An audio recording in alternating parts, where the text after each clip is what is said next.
Mata TV YouTube Indonesia dengan bangga mempersembahkan sebuah storytelling kekinian abad ini diangkat dari karya besar S.H. Mintarja yang sangat populer di masanya, berlatar belakang kisah tanah Jawa masa lampau, tepatnya di penghujung kejayaan kerajaan tanah Jawa dengan judul Api di Bukit Menoreh. Pada kesempatan yang sangat baik ini, kita masuk pada episode yang ke-27. Selamat menikmati. Pada episode sebelumnya telah diceritakan, kembali berbagai persoalan telah menyesakkan dada Widura. Persoalan antara laskarnya dengan Laskar Tohpati, persoalan antara orang-orangnya sendiri, persoalan Sidanti dan gurunya Ki Tambakwedi, hubungan yang menyedihkan antara Sidanti dan Sedayu, dan segala macam persoalan itu setiap kali memukul-mukul otaknya sehingga kepalanya itu akan pecah karenanya, dan kini Tohpati itu telah siap untuk menerkamnya. Dalam kegelisahannya itu, Widura hampir tak dapat menahan diri ketika ia mendengar Sedayu berkata dengan gemetar, "Paman, marilah kita kembali ke Kademangan." "Kenapa?" bentak Widura. Ketika ia berpaling, ia melihat betapa sikap Agung Sedayu menjadi sangat gelisah. Tetapi Widura itu tahu benar bahwa anak itu sama sekali tidak gelisah memikirkan sangkal putung seperti dirinya. Namun anak itu menjadi gelisah karena ketakutan. Widura itu menjadi marah ketika ia mendengar Agung Sedayu berkata dengan jujur, "Paman, apakah yang akan terjadi dengan kita kalau macan kepatihan itu nanti mengetahui kehadiran kita di sini?" "Persetan dengan macan kepatihan," sahut Widura. Namun kata-kata Widura itu terputus oleh kata-kata Kiai Gringsing. "Widura, jangan terlalu sombong. Gurumu itu tahu benar tingkatan ilmumu. Kau belum waktunya melawan Tohpati seorang lawan seorang. Kalau kau tidak mau membunuh diri, nasihatnya itu harus kau turut.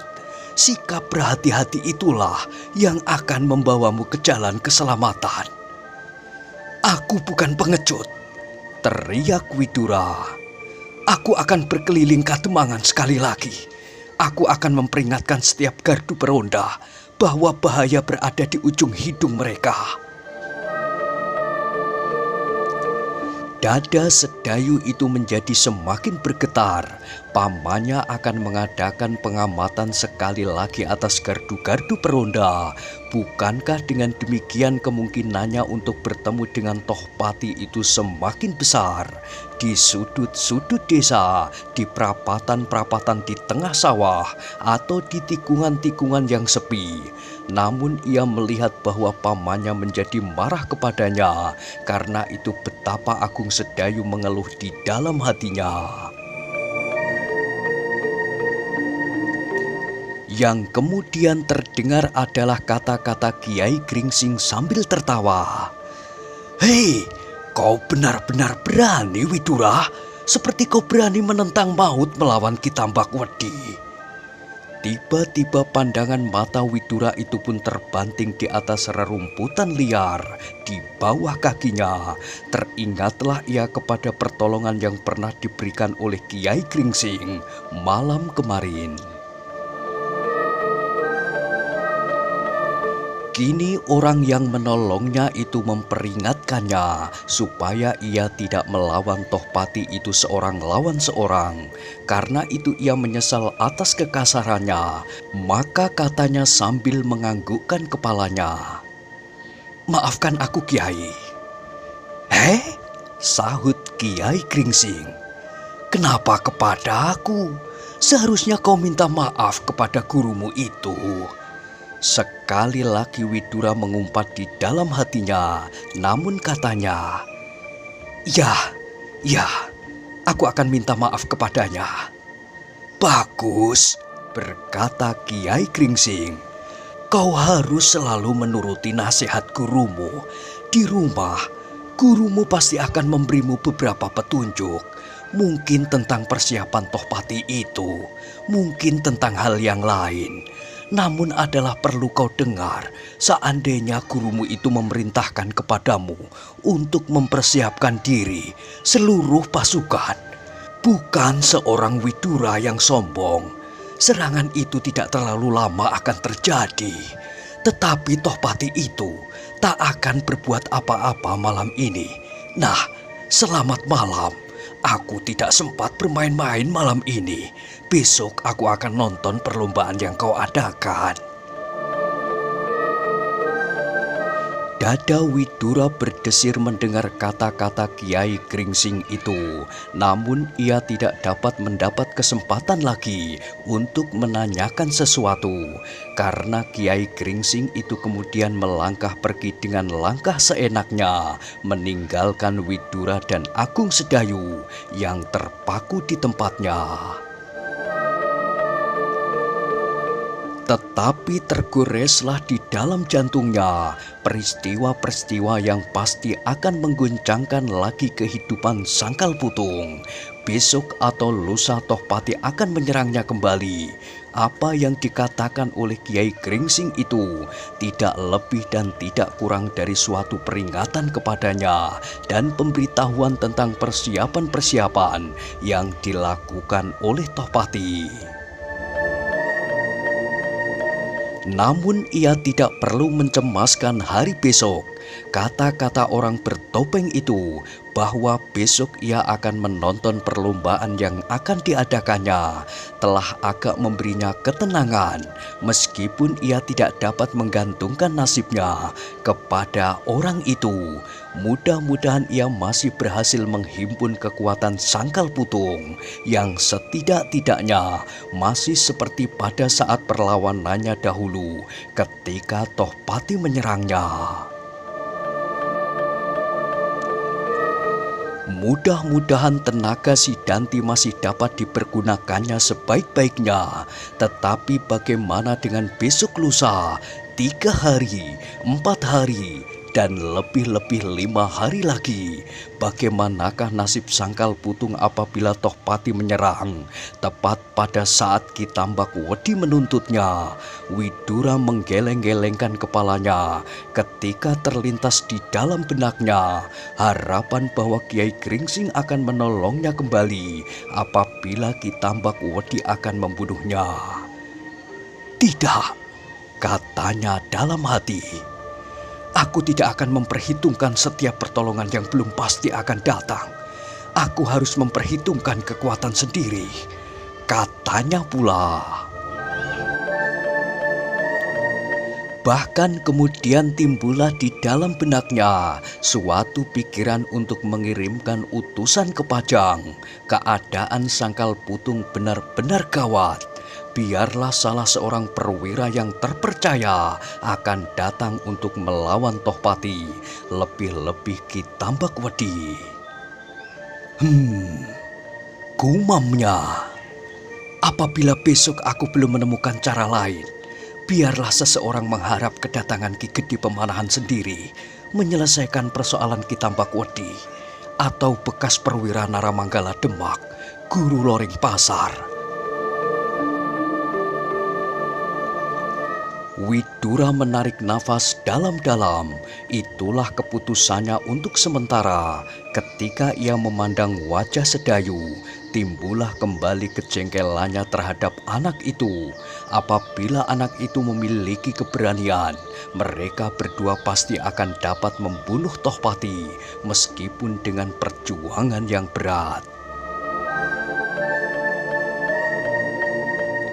Sebab ilmu Tohpati itu sendiri tidak terpaut banyak di atas ilmunya. Namun Sedayu itu hanya pandai mengeluh Gemetar dan ia pasti akan mati ketakutan sebelum tangannya mampu menarik pedang dari sarungnya. Karena itu, Widura tidak berkata sepatah kata pun kepada kemenakannya itu. Langsung ia memutar tubuhnya dan melangkah kembali ke Kademangan. Sedayu pun kemudian cepat-cepat mengikutinya, namun kini terasa olehnya bahwa pamannya itu benar-benar marah kepadanya. Karena itu maka Sedayu pun benar-benar menjadi bersedih hati. Ia tidak berani berkata apapun kepada pamannya selain berjalan saja di belakangnya. Di sepanjang jalan itu Widura sempat juga memikirkan kemenakannya itu, bagaimana caranya sehingga ia dapat menguasai berbagai unsur gerak dan dapat menyusunnya dalam satu gabungan yang serasi. Anak itu tidak pernah berbuat sesuatu selain duduk terpekur dan bermain-main dengan rontal dan pensil. Dan tak pernah dilihatnya Agung Sedayu meninggalkan Pringgitan selain apabila ia pergi mandi dan sesuci diri. Namun ia tidak mau menanyakannya. Ia hanya ingin mencari pemecahan dengan caranya sendiri atas teka-teki itu. Demikian mereka sampai di Kademangan. Widura langsung melepaskan pakaiannya dan merebahkan dirinya di pembaringannya. Tak sepatah kata pun yang diucapkan kepada Agung Sedayu, sehingga Agung Sedayu itu pun menjadi semakin bersedih. Sekali-sekali ia sempat juga untuk menilai diri, dan kadang-kadang timbul juga pikiran di kepalanya untuk besok mengikuti pertandingan memanah.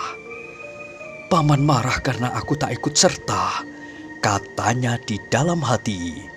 "Atau karena hal-hal yang lain, atau karena keseluruhannya?" Namun ia kembali menjadi ngeri membayangkan akibat dari perlombaan itu. Katanya dalam hati pula, "Biarlah paman marah kepadaku. Ia tidak akan berbuat apa-apa selain berdiam diri. Tetapi akan berbedalah sikap si Danti itu." Sedayu pun kemudian mencoba melupakan semua itu. Karena kelelahan akhirnya ia pun tertidur pula dengan nyenyaknya. Sebenarnya Widura belum juga tertidur. Ia berdiam diri dan memang ia menunggu kemenakannya tertidur. Ia ingin tahu apa saja yang ditulis oleh Sedayu dalam rontal-rontalnya. Apakah ada hubungannya dengan kemajuan ilmunya yang pesat itu? Perlahan-lahan Widura itu bangun, dan perlahan-lahan pula ia membuka beberapa pakaian Sedayu yang diberikannya olehnya. Di dalam lipatan-lipatan pakaian itu, ditemuinya beberapa helai rontal yang pernah diminta oleh anak itu daripadanya. Demikian Widura membuka halaman pertama dari rontal itu. Demikian dadanya bergetar. "Inilah sebabnya," gumamnya seorang diri. Kini ia tahu benar mengapa Agung Sedayu dapat maju dengan cepatnya. Otak anak itu ternyata cerdas pula dalam penelaahan ilmu tata bela diri. Di dalam tubuhnya ternyata tersimpan pula darah ayahnya yang menyalakan keteguhan dan keterampilan jasmaniah. Namun sayang, betapa sayangnya, hati anak itu belum terbuka. Dinding yang mencekam dirinya dalam bilik ketakutan belum dapat dipecahkannya. Jadi apa yang dilakukan oleh Sedayu selama ini sama sekali tidak menulis cerita-cerita atau tembang dan kidung. Tetapi ia telah melukiskan beberapa unsur gerak, mencobanya menggabungkan unsur yang satu dengan yang lain, dan mencoba melukiskan pula cara-cara untuk mempertahankan diri dan mengelak dari serangan-serangan yang keras. Di dalam rontal-rontal itu Widura melihat beberapa gambar dengan garis-garis arah dari setiap gerakan. Digambarnya beberapa macam unsur gerak, kemudian digambarnya di belakang gambar-gambar itu sebuah gambar yang lain dengan garis-garis arah untuk menggabungkan gambar-gambar yang terdahulu.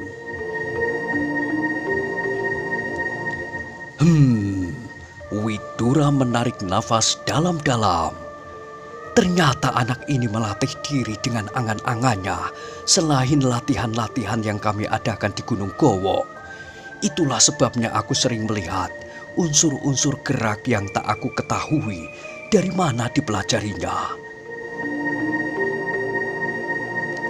Dan Widura itu tak jemu-jemunya melihat gambar-gambar yang dibuat oleh Agung Sedayu, suatu cara memperdalam ilmu yang jarang ditemuinya.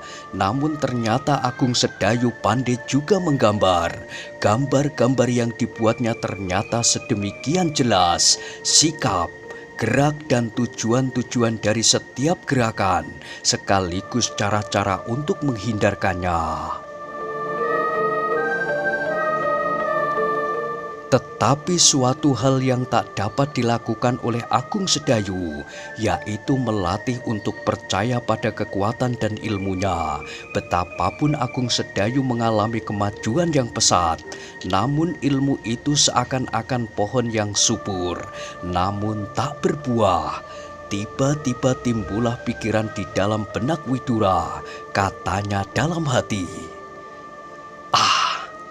biarlah pada suatu kali anak ini mengalami pertentangan yang tak dapat dihindari dengan si Danti. Aku ingin melihat apa yang akan dilakukan.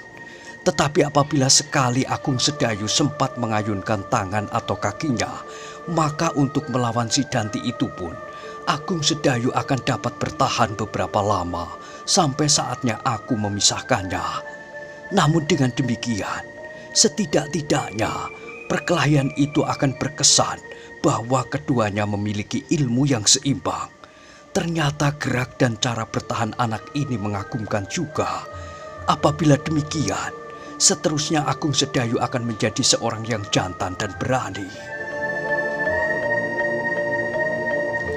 Kemudian dengan hati-hati pula rontal-rontal itu dimasukkannya kembali ke tempatnya. Dan dengan hati-hati pula Widura itu berdiri dan berjalan ke pembaringannya. Dan sesaat kemudian pemimpin Laskar Pajang yang sedang kebingungan itu tertidur pula.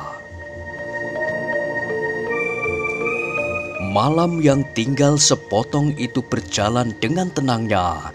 Tohpati yang benar-benar telah menyusup ke dalam dinding perondaan Laskar Pajang sebenarnya lah tidak berbuat sesuatu selain keinginannya untuk mengetahui keadaan. Namun macan kepatihan itu pun mengumpat di dalam hatinya seperti Widura mengumpatinya. Katanya kepada kedua pengawalnya, Paman Widura benar-benar seperti setan. Dalam keadaan apapun, peronda-perondanya tak pernah berlengah hati. Apakah mereka tidak terpengaruh oleh perlombaan yang akan diadakan besok? Sayang, aku baru mendengar rencana perlombaan itu senja tadi, sehingga aku tak sempat menyiapkan anak buahku. Seandainya aku mendapat waktu 2-3 hari saja, maka pada saat-saat perlombaan itu, aku akan dapat menggulungnya lumat-lumat.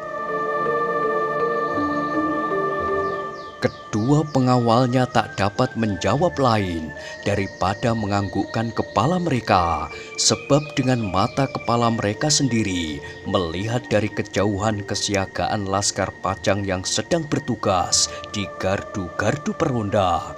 Mereka melihat beberapa orang dari mereka berjalan hilir mudik di muka gardu sambil memegang tombak atau pedang-pedang mereka yang sudah telanjang.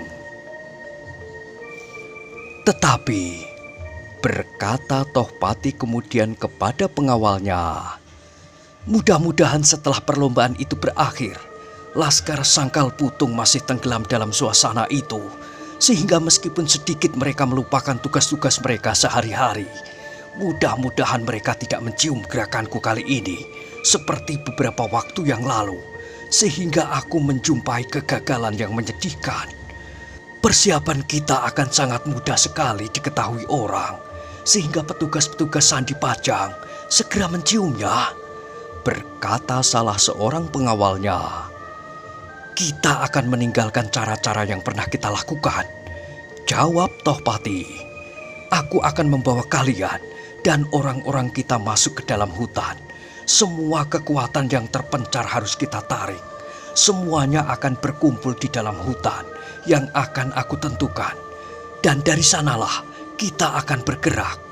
Mudah-mudahan tak seorang pun yang mengetahuinya, kecuali di antara kita ada pengkhianat, atau justru orang-orang dari petugas-petugas Sandi Pajang yang berhasil masuk ke dalam lingkungan kita. Kemungkinan itu kecil sekali, sahut pengawalnya. Kau benar, berkata Tohpati pula. Aku mengenal anak buahku satu persatu dengan baiknya. Nah, kalau demikian, aku akan berbuat seperti Paman Widura secepat-cepatnya sebelum laskarnya terpencar ke segenap penjuru. Kapan kita akan adakan sergapan itu? Bertanya pengawalnya. Secepatnya, sahut Tohpati. Kemudian mereka tidak bercakap-cakap lagi. Dengan hati-hati mereka berjalan di daerah perondaan Laskar Pajang. Bahkan kadang-kadang mereka berhasil menyusup halaman-halaman yang gelap dan mendekati tempat-tempat yang penting serta gardu-gardu perondaan. Dengan otak yang cemerlang, Tohpati dapat mengingat-ingat daerah-daerah yang sepi yang dapat dilaluinya untuk langsung mencapai jantung Sangkal Putung. Meskipun masih diragukan apabila Tohpati berjalan bersama dengan orang-orangnya dalam jumlah yang besar, namun Tohpati itu selalu mengulang-ulang rencananya, dan ini adalah kesalahan yang terbesar yang dibuatnya. Sejak ia menginjakkan kakinya di daerah Sangkal Putung, rencana itu telah diucapkannya dan ia sama sekali tidak tahu bahwa seseorang yang sakti dengan diam-diam mengikutinya dan orang itu telah berhasil mendengar sebagian dari rencananya. Orang itu adalah Kiai Gringsing. Karena itulah, maka Kiai Gringsing segera pergi kemudian ke Gunung Gowok.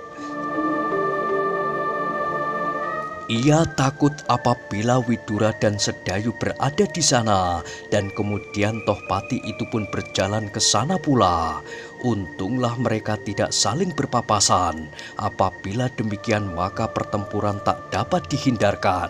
Sedangkan Kiai Gringsing tahu benar bahwa Widura pasti harus bekerja sendiri melawan 3 orang yang jauh berada di atas kemampuannya. Dan semuanya itu telah berlalu. Widura telah tertidur nyenyak di kademangan Sangkal Putung, dan Tohpati pun telah meninggalkan daerah yang akan dijadikan buruannya. Menjelang fajar, Sangkal Putung telah menjadi riuh. Anak-anak telah bangun. Lebih-lebih lagi mereka yang akan ikut serta dalam perlombaan-perlombaan.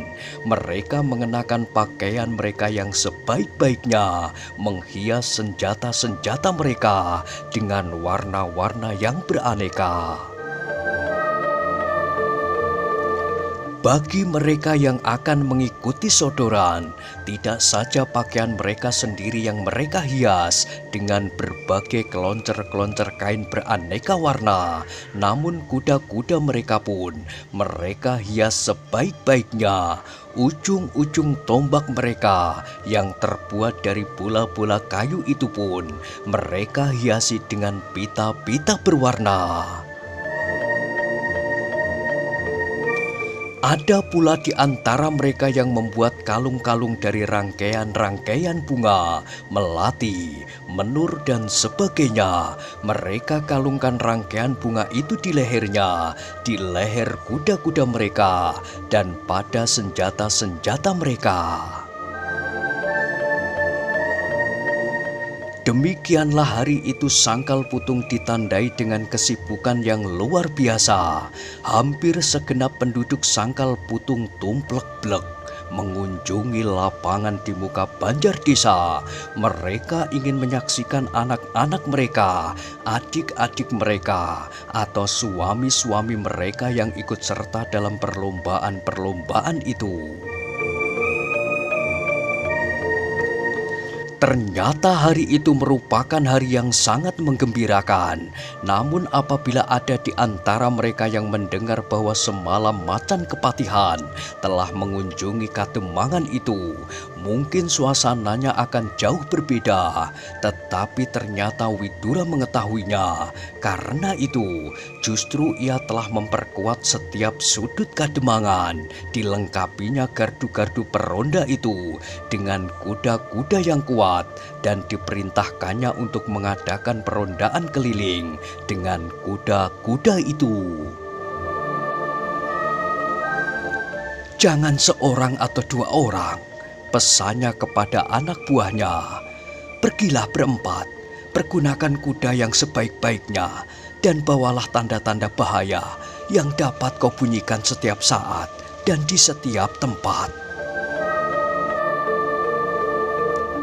Perintah itu agak mengherankan bagi anak buahnya, namun mereka hanya menyangka bahwa karena di daerah Sangkal Putung sedang ada keramaian, maka penjagaan pun harus diperkuatnya. Demikianlah maka lapangan di muka Banjar Desa itu pun menjadi penuh dengan manusia. Beberapa anak-anak muda telah menaiki kuda masing-masing dan berjalan melingkar-lingkar di tengah-tengah lapangan. Beberapa orang di antaranya telah mencoba memacu kudanya dari satu sudut ke sudut yang lain dengan tombak-tombak mereka di tangan. Dan sekali-kali telah terdengar pula sorak-sorai penonton apabila mereka melihat seorang anak muda yang tampan bermain dengan manisnya di atas punggung kudanya.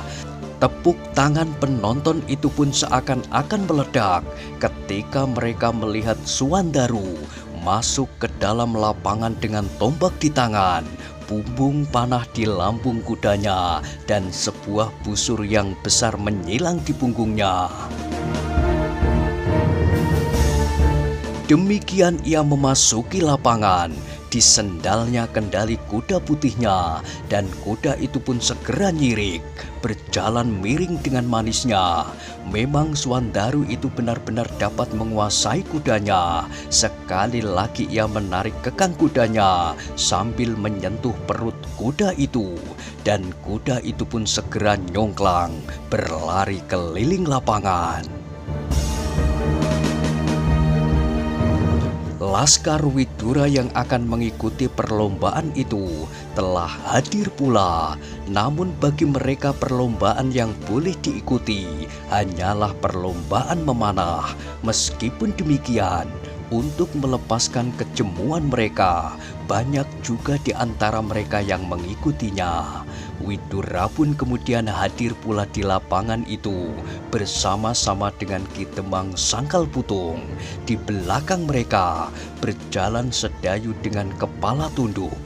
Ketika para penonton melihat kehadiran mereka, kembali tepuk tangan dan sorak boto rubuh bergetar di lapangan itu. Namun perlahan-lahan mereka dirayapi oleh berbagai pertanyaan di dalam hati mereka. Mereka tidak melihat Widura dan Agung Sedayu membawa busur dan anak panah, sehingga kemudian mereka menjadi kecewa. Terdengar salah seorang penonton berbisik, "Apakah pahlawan itu tidak akan turut serta dalam perlombaan ini?" Kawannya itu sebenarnya menjadi kecewa juga, namun untuk menghibur hatinya sendiri, ia menjawab, Tak sepantasnya ia ikut dalam perlombaan yang sekecil ini. Mungkin ia akan ikut serta apabila perlombaan semacam ini diadakan di alun-alun Pajang. Kawannya yang bertanya itu pun mengangguk-anggukkan kepalanya. Jawaban yang memang masuk di akalnya. Sesaat kemudian, Widura dan Ki Demang Sangkal Putung beserta Agung Sedayu telah duduk di tempat yang telah disediakan. Pada saat matahari mulai memanjat langit, maka Widura segera membuka perlombaan itu. Dengan sebuah kapak diputusnya tali yang mengikat pemukul bende di sudut lapangan. Kemudian seseorang yang telah ditentukan memungut pemukul bende itu. Dan dengan bunyi yang berdengung-dengung, bende itu bergema sekali, 2 kali, dan kemudian 3 kali. Dengan diiringi oleh tepuk tangan yang seakan-akan memecahkan selaput telinga, maka perlombaan segera dimulai. Beberapa orang anak buah Widura berjalan ke tengah lapangan, memimpin perlombaan-perlombaan bagi anak-anak muda Sangkal Putung. Perlombaan yang pertama adalah perlombaan ketangkasan bermain pedang. Namun bukan sebenarnya pedang yang dipergunakan, tetapi mereka mempergunakan rotan dan perisai anyaman bambu. Permainan ini benar-benar mengasihkan dan menegangkan. Beberapa anak-anak muda yang gagah telah turut serta mengambil bagian berganti-ganti. 1, 2 telah terpaksa keluar dari lapangan dengan kepala tunduk. Punggung dan dada mereka dilukisi oleh jalur-jalur merah biru. Namun bagi mereka yang menang, jalur-jalur itu sama sekali tidak terasa pedihnya. Sejalan dengan terik matahari yang semakin menyengat-nyengat tubuh mereka, maka permainan itu pun menjadi semakin sengit. Bahkan kemudian mencapai puncaknya ketika di arena itu tinggal 2 orang yang berhadapan untuk menentukan siapakah di antara anak-anak muda Sangkal Putung yang akan menjadi pemenang pertama dalam perlombaan itu. Mereka adalah Swandaru Geni dan seorang anak muda yang gagah bertubuh tinggi besar bernama Wisuda. Sejenak kedua anak muda itu, Swandaru dan Wisuda, saling berhadapan. Maka tepuk tangan dan sorak-sorai membahana di udara Sangkal Putung. Nah, bagaimanakah kisah selanjutnya? Silahkan ikuti terus Kisah Api di Bukit Menoreh pada episode berikutnya. Sampai jumpa.